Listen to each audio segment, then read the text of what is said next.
On December 29, 2006, a wire transfer of roughly $83 million was silently authorized by the British Treasury.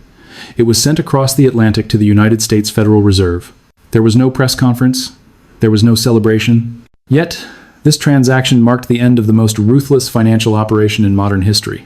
It took the British people 61 years to pay off the cost of defeating Hitler. But here is the brutal truth that your history textbooks conveniently omitted. That money wasn't payment for victory. It was the invoice for survival. It was the price tag America attached to Britain's existence. Between 1940 and 1945, while the world watched the battlefields of Europe, a different kind of war was being fought in the boardrooms of Washington. It was a quiet, cold, and calculated war of finance. The United States did not just support an ally. They executed the largest peaceful transfer of wealth the world has ever seen. They systematically stripped the British Empire of its gold, its foreign investments, its technology, and its geopolitical future. When Britain entered the war, it was the master of 1/4 of the globe. When it emerged, it was bankrupt, broken, and beholden to a new master in Washington. This wasn't charity. It wasn't a hand across the ocean. It was a hostile takeover disguised as a handshake. And today, I'm going to show you exactly how the United States dismantled an empire, not with tanks, but with a ledger. If you are ready to see the history that has been hidden from you, make sure you like this video and subscribe to the channel right now. By doing so, you are helping us expose the patterns that shape our world. Do not let the algorithm bury this truth. Join us, and let's decode the deception together. To understand the magnitude of this heist, we have to go back to December 1940. Winston Churchill, the man celebrated for his iron will, was terrified. Not of the German Luftwaffe raining bombs on London, but of his own bank account. He sat down to write a letter to President Franklin D. Roosevelt. History remembers this letter as a heroic plea for partnership. In reality, it was a declaration of insolvency. Churchill admitted, in black and white, that the British Empire was broke, not cash poor, not illiquid, bankrupt. 7 months. That is all it took. In just 7 months of fighting totalitarianism, Britain had burned through centuries of accumulated wealth. Before the first shot was fired in 1939, Britain controlled $450 billion in today's money worth of overseas assets. They owned the railroads in Argentina, the mines in Africa, the oil in the Middle East. They held $6 billion in gold reserves, the second largest hoard on the planet. And in the blink of an eye, it vanished. Why? Because the United States demanded it. At the start of the war, America was officially neutral. But neutrality didn't mean disinterest. It meant profit. Congress passed the cash and carry laws. The name sounds innocent, almost commercial, but the terms were predatory. If Britain wanted American steel, American oil, or American bullets to kill Nazis, they had to pay cash, up front, in gold or dollars, before the crates even touched the dock. No credit, no loans, no mercy. Britain had no choice. The factories of Detroit were the only lifeline left. And so, the liquidation began. In the summer of 1940, a secret operation codenamed Operation Fish was launched. It was the single largest movement of physical wealth in human history, and yet few people know it happened. Under the cover of darkness, Britain loaded its entire national reserve of gold bullion onto battleships and high-speed liners. They sailed through U-boat-infested waters, not to safety, but to the vaults of the United States and Canada to pay the bills. $7 billion in gold bars. The accumulated savings of an empire, shipped away to pay for the privilege of fighting a common enemy. By November 1940, the vaults in London were empty. The gold was gone. The dollars were gone. Britain was fighting a war for the survival of Western civilization, and they had completely run out of money. This is the moment the myth of Lend-Lease was born. You have heard the story. Roosevelt, the benevolent leader, wanted to help his neighbor whose house was on fire. He said he would lend them a garden hose to put it out. It paints a picture of generosity, of moral obligation, but behind closed doors, there were no garden hoses. There were sharks. And the biggest shark of them all was Henry Morgenthau Jr., the US Treasury Secretary. Morgenthau didn't care about sentiment. He cared about the bottom line. When British negotiators arrived in Washington, hat in hand, begging for supplies, Morgenthau didn't offer a loan. He demanded an audit. He forced the British government to list every single asset they owned anywhere in the world. Every stock, every bond, every piece of real estate owned not just by the government, but by private British citizens. Imagine the humiliation. London is burning. Civilians are dying. And the American Treasury Secretary is looking at a spreadsheet demanding to know why British citizens still own shares in American companies. His logic was cold and absolute. If you still have assets to sell, why should the American taxpayer subsidize your war? He demanded total liquidation. Before a single dollar of Lend-Lease aid would be approved, Britain had to strip itself bare. This brings us to the sacrificial lamb, the American Viscose Corporation. This wasn't just a company. It was the crown jewel of British overseas investment, a massive manufacturer of textiles worth over $100 million at the time. It was a cash cow that sent millions back to London every year. Morgenthau looked at it and saw leverage. He issued an ultimatum: sell American Viscose immediately, or Lend-Lease dies on the floor of Congress. The British were cornered. Selling a massive asset during a war is the definition of a fire sale. Everyone knew they were desperate. Everyone knew they had to sell, and the American bankers circled like vultures. The American bankers did not hesitate. They knew Britain was on its knees, gasping for air, and they smelled blood. On March 16th, 1941, under the crushing pressure of the US Treasury, the British government was forced to seize the American Viscose Corporation from its own citizens and sell it on the open market. It was a financial massacre. An asset conservatively valued at over $100 million was sold for a mere $54 million. It went for 50 cents on the dollar. Where did that money go? Did it go to the British owners who had built the company? No. The British government paid them in depreciating pounds back in London, adding to their own domestic debt mountain. The hard currency, the US dollars generated from the sale, was wired directly into the coffers of the US Treasury. This was not a transaction between allies fighting a common evil. This was a foreclosure. America was liquidating the prime assets of the British Empire at fire sale prices, while British pilots were dying in the skies over Dover to keep the Luftwaffe at bay. But Henry Morgenthau Jr. wasn't satisfied. The sale of American Viscose was just the appetizer. He demanded the main course. Throughout 1941, he forced London to liquidate over $1.1 billion in U.S. securities held by British subjects. We are talking about investment portfolios built over a century of global dominance, vanished in months. The UTMSS. Treasury tracked every single sale, verifying every dollar, ensuring that Britain was financially hollowed out before they would release a cent of aid. And then came the geopolitical humiliation. Before Lend-Lease was even signed, another deal had been struck in the shadows, a deal that effectively ended Britain's reign as the master of the Atlantic. It was called the Destroyers for Bases Agreement. The narrative tells us that Roosevelt generously gave Churchill 50 destroyers to fight German U-boats. But let's look at the inventory. These weren't modern warships. They were World War I relics, obsolete rust buckets sitting in mothballs that the U.S. Navy deemed worthless. In exchange for these 50 floating scrap heaps, Britain handed over the keys to its empire. They granted the United States 99-year rent-free leases on strategic military bases across the globe: Newfoundland, Bermuda, the Bahamas, Jamaica, St. Lucia, Trinidad, Antigua, and British Guiana. Pause for a moment and process the scale of this trade. Britain surrendered strategic control of the Western Hemisphere, the Caribbean, and the North Atlantic for a century. In return, they got 50 old ships that barely functioned. This was the moment the torch was passed. America didn't conquer these territories, they acquired them in a distressed asset sale. It was the geopolitical equivalent of a desperate man pawning his family estate just to buy groceries for the week. On March 11th, 1941, the Lend-Lease Act finally passed Congress. The propaganda machine kicked into high gear, calling America the arsenal of democracy. And truthfully, without American steel, oil, and food, Britain would have starved. That is undeniable. But names matter. It was called Lend-Lease for a reason. It wasn't a gift. It was a lease. You lease property. You expect rent. You expect a return on investment.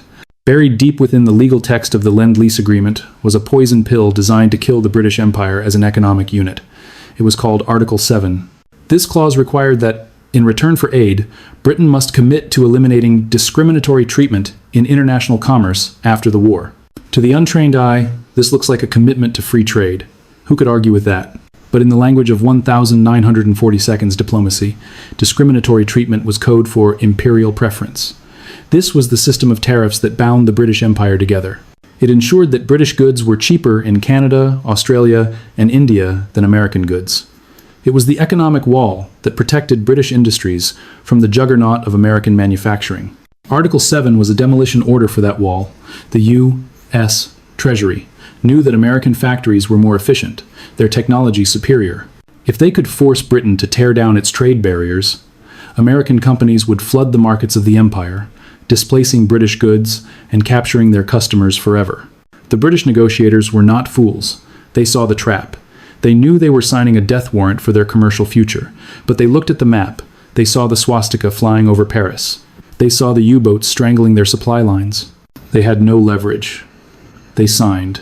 As the war raged on through 1942, 1943, and 1944, this massive transfer of wealth accelerated. The American economy underwent a miraculous boom. U.S. GDP exploded by 75%. American factories were humming, producing tanks for the war and refrigerators for the world. Britain, on the other hand, had to convert its entire economy to total war. They stopped making cars, they stopped making radios, they stopped exporting. They abandoned their markets in Latin America, Asia, and Africa to survive. And nature abhors a vacuum. Who stepped in to fill those markets? American corporations. While Britain was busy saving the world, America was busy taking over Britain's customers. By 1944, the transformation was absolute. The global gold reserves had physically moved from the vaults of the Bank of England to Fort Knox, Kentucky. The financial center of gravity of the planet had shifted across the Atlantic, never to return. Yet, despite this ruthless calculation, the British leadership held on to a naive hope. They believed in the special relationship. They believed that because they had stood alone against tyranny for 2 years, because they had bankrupted themselves to save Western civilization, America would treat them with generosity once the guns fell silent. They assumed there would be a transition period, a helping hand to rebuild their shattered economy. They were wrong, dead wrong. On August 15th, 1945, the guns finally fell silent. Japan surrendered. In London, the streets were filled with jubilation. People danced outside Buckingham Palace, weeping with relief that the nightmare of World War II was finally over. They thought they had won. They thought the suffering was behind them. But 7 days later, on August 21st, 1945, President Harry Truman signed a piece of paper that would devastatingly prove them wrong. It was Executive Order 9620. With the stroke of a pen, Lend-Lease was terminated, not phased out, not reduced, terminated instantly. The order was executed with a brutality that stunned the British cabinet. American supply ships, fully loaded with wheat, meat, and timber, were already halfway across the Atlantic. Upon receiving the order, they didn't continue to port. They stopped their engines, turned around in the middle of the ocean, and sailed back to the United States. The lifeline was severed without warning. Britain was plunged into immediate chaos. What the public didn't understand was that their economy had been artificially kept alive by American dollars for 5 years.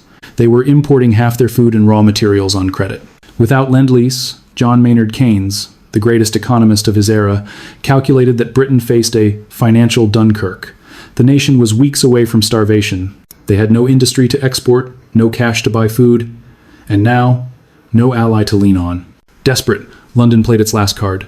They sent Keynes to Washington in September 1945. He was a dying man, suffering from severe heart disease, but he dragged himself across the ocean for one final negotiation. Keynes believed in justice. He believed he had a moral argument that America couldn't refuse. He planned to look the Americans in the eye and say, "We fought alone for 2 years while you profited. We sacrificed our economy to save Western civilization. Therefore, you owe us." He asked for a grant, a gift of $6 billion as retroactive payment for Britain's sacrifice. He called it justice. But when he arrived in D.C., he found that justice was not a currency recognized by the US Treasury. The war was over. The American sentiment had shifted from save Britain to get paid. The American negotiators, led by the stone-faced Fred Vinson, didn't offer a grant. They offered a loan. $3.75 billion at 2% interest. It was insulting. It was barely enough to keep the lights on. But the interest rate wasn't the weapon. The weapon was a hidden condition attached to the loan, a clause so technical that most politicians didn't understand it, but so deadly it would finish what Hitler started. It was called sterling convertibility. Here is the trap. During the war, Britain controlled a sterling area. Colonies like India, Egypt, and Australia held billions in British pounds, but they were forbidden from converting those pounds into US dollars. They were forced to spend that money on British goods. It was a closed loop that protected British factories. The Americans demanded that, within 1 year of receiving the loan, Britain must unlock this cage. They demanded that anyone holding British pounds be allowed to walk into a bank and exchange them for US dollars instantly. They called it free trade. In reality, it was a run on the bank waiting to happen. Keynes saw the trap immediately. He knew that American manufacturing was supreme. He knew that if people in India or Egypt were given a choice between a British product and an American one, they would choose American. If they could swap their weak pounds for strong dollars, they would do it in a heartbeat. He argued, he pleaded, he fought until his heart literally gave out, but the alternative was national starvation. Britain signed the Anglo-American loan agreement in July 1946. 9 months later, the trap snapped shut. The winter of 1947 was apocalyptic. It was the coldest winter in British history. Coal stockpiles froze solid, power stations shut down, people were freezing to death in their homes. And in the middle of this frozen hell, on July 15th, 1947, the clock struck on the American condition. Britain made the pound convertible. It was a massacre. The moment the window opened, the world didn't just walk away from the pound, they ran. Foreign nations dumped their sterling reserves to buy US dollars. The British Treasury watched in horror as their loan money meant to last years evaporated in days. It was a financial hemorrhage. In just 5 weeks, Britain burned through hundreds of millions of dollars trying to prop up their currency. On August 20th, 1947, broken and humiliated, the British government suspended convertibility. The experiment had failed. But the damage was done. The loan was largely gone, wasted on a failed American experiment, and Britain was left with the debt. The geopolitical consequences were immediate. Britain realized it could no longer afford to be a superpower. In February 1947, the British Embassy sent a telegram to the US State Department regarding Greece and Turkey territories Britain had protected from Russian influence for a century. The message was short and shocking. We can no longer pay. We are leaving. If you want to stop communism, you have to do it. This was the moment the baton hit the floor. The United States picked it up, launching the Truman Doctrine. It was the formal admission that the British Empire was dead, not on the battlefield, but on the balance sheet. The geopolitical surrender was followed by a financial sentence that would last for generations.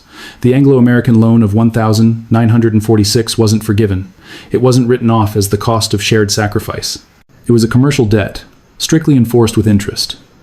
Every single year, for 6 decades, the British Treasury had to write a check to Washington.